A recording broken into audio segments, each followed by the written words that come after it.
Grâce à l'application du théorème de Bernoulli, nous avons vu comment calculer un débit de fuite liquide, gazeux, voire sur la phase liquéfiée d'un produit liquéfié sous pression. Maintenant, on va se poser la question de connaître la concentration reçue en fonction du débit de fuite calculé pour une population particulière mise en place à une certaine distance par rapport au terme source. Cela va être possible en fonction des conditions de dispersion atmosphérique et en particulier du coefficient de transfert. Ce coefficient de transfert va être fonction de la nature de l'atmosphère, d'une éventuelle inversion de température qui va plaquer en fait le nuage toxique au niveau du sol, lui empêcher d'atteindre les couches hautes de l'atmosphère. Cette estimation de concentration peut se faire de différentes façons.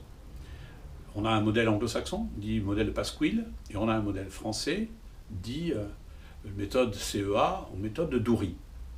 Eh bien, nous allons avoir une formule simple et une courbe associée qui va permettre, pour un débit de fuite donné et une distance donnée, de connaître la concentration à laquelle sera exposée cette population si elle est à l'air libre.